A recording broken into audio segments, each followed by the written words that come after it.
Hello everyone, welcome back to my YouTube channel Shri creations. आज के video में मैं आप सभी को नवरात्रि की दिखाने हूँ। तो चलिए वीडियो शुरू करते हैं। नवरात्रि की जो स्थापना आपको सुबह सुबह कर लेनी है। ये जो पूजा है मैं ये नवरात्रि के पहले दिन की दिखा रही हूँ। तो सबसे पहले चौकी पर लाल रंग का कपड़ा बिछा लीजिए। उसके बाद थोड़े से चावलों पर सबसे पहले हम माता की मूर्ति या फिर माता की फोटो विराजित करेंगे। तो ये देखिए माता की मूर्ति मैंने विराजित कर ली है। इसके बाद गणेश जी की स्थापना करेंगे। तो चावलों पर गणेश जी की मूर्ति या सुपारी दोनों में से किसी की भी आप स्थापना कर सकते हैं। अब हमें करनी है कलश स्थापना। तो उसके लिए मैंने एक कलश लिया है। कलश आप तांबे का, पीतल का, मिट्टी का किसी का भी ले सकते हैं। कलश पर स्वस्तिक बनाएं, 60 टिक्की रोली की यानी कुमकुम की दें। उसके बाद कलश में जल, गंगा जल भरें कंठ तक यानी ऊपर तक। कलश में चावल, हल्दी की गांठ या हल्दी पाउडर, एक सुपारी और आपको इसी के साथ साथ दुर्वा कलश के अंदर डालनी है।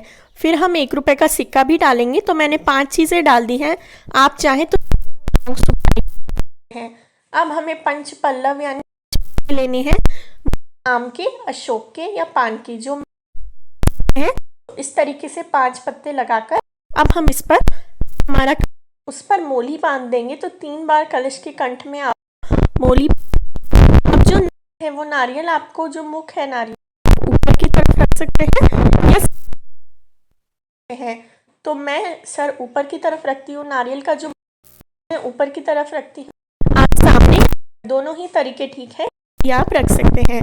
अब जो हमारा नारियल है उस पर हमें लाल रंग का कपड़ा, लाल रंग की चुन्नी जो आपको मिल जाए वो नारियल पर हमें बांधना है। नारियल पर मैंने टीका लगा लिया। इस तरीके से ये बांधकर अब हमारे नारियल को हम अब कलश की आप वो आप अभी ही करके देख लीजिए, क्योंकि कलश नहीं हिला पाएंगे।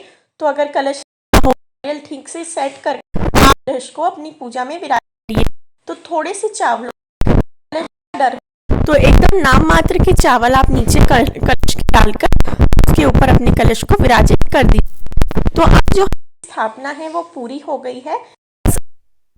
शुभ चिन्ह बनाएं। अब जो आप नौरते उगाएंगे, जवारे जो आप उगाएंगे, वो जो जौ है वो अच्छे से जौ लेने हैं। यानी इसके लिए आप क्या कर सकते हैं, एक दिन पहले जो दोनों में से जो भी आप ले रहे हैं पानी में भिगो कर रख दीजिए। देर तक नहीं भिगोने हैं, रात को ही उन्हें बो सके। जो ऊपर को आ जाएंगे वो जो नीचे बैठ जाएंगे वो बोने हैं। तो इस ये देखिए, अगर आपको अखंड ज्योत प्रज्वलित करनी हो तो सबसे पहले अखंड ज्योत प्रज्वलित करनी है और अखंड ज्योत का पूजन करना है। मैंने यहाँ पर नॉर्मल दिया प्रज्वलित करा है, आप चाहें तो अखंड ज्योत प्रज्वलित कर सकते हैं। अखंड ज्योत प्रज्वलित करना एकदम ज़रूरी नहीं है, अगर आपसे संभव हो तो ही करें। अब हम हमारी जो पूजा है वो शुरू कर रहे हैं। तो पूजा में सबसे पहले गणेश जी को स्नान कराएंगे। सभी चीज़ों को हम जल का छींटा देते हुए स्नान कराएंगे। अगर आपकी माता की मूर्ति हो पीतल की तो आप उन्हें वस्त्र पहनाकर, लहंगा पहनाकर भी पूजा में बैठा सकते हैं। तो मैं सबसे पहले गणेश जी का पूजन कर रही हूँ।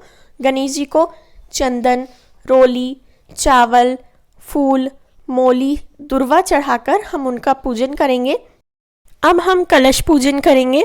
तो कलश पूजन करने के लिए कलश पर हल्दी, रोली, चावल अर्पित करेंगे, वस्त्रों के रूप में मोली चढ़ाएंगे, फूल चढ़ाएंगे और हमारे कलश का जो पूजन है वो कंप्लीट करेंगे। इसके बाद हमें माँ दुर्गा का पूजन करना है। तो माता को सबसे पहले लाल रंग की चुन्नी आपको उड़ानी है। इस तरीके से माता को चुन्नी उड़ा देंगे। फिर माता को तिलक करेंगे। माता को कुमकुम, सिंदूर, रोली सब कुछ अर्पित करेंगे।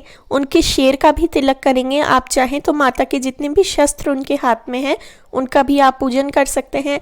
आप माता के हाथों पर थोड़ी थोड़ी मेहंदी भी लगा सकते हैं। इसके बाद मोली चढ़ा देंगे वस्त्रों के रूप में। फिर हम फूल चढ़ाएंगे, तिलक लगाएंगे, उस पर चावल लगाएंगे और फूल चढ़ाने के बाद अब जो हमारी जयंती है यानी जवारे हैं वो हम उगाएंगे। तो इसे कई लोग खेतरी भी बोलते हैं। तो जवारे जो हैं आपको गेहूं या जो आप डाल रहे हैं वो डाल देना है। इसके बाद इत्र लगाएंगे। जवारों में रोज़ थोड़ा थोड़ा पानी देना है, ज़्यादा पानी नहीं देना है। इसके बाद हम सभी को दीपक दिखा देंगे।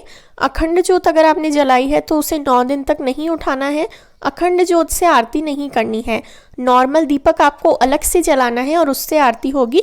अखंड दीपक को नहीं हिलाया जाता है। इसके बाद जो भी फल प्रसाद है वो आप अर्पित कर सकते हैं।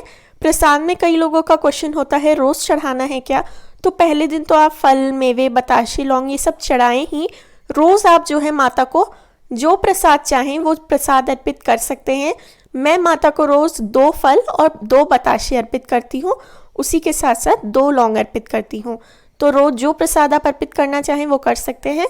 फिर माता को श्रृंगार का सामान अर्पित करें और फिर अंत में हवन करना होता है। तो हवन की जो विधि है उसका लिंक मैं कमेंट में दे दूँगी, हवन कैसे करा जाता है। अगर ज़्यादा बड़ा हवन ना कर पाएँ तो कपूर प्रज्वलित करें और उसमें 2 लौंग और 2 इलायची अर्पित कर दें। अगर इलायची नहीं भी कर पा रहे हैं तो सिर्फ 2 लौंग कर दें।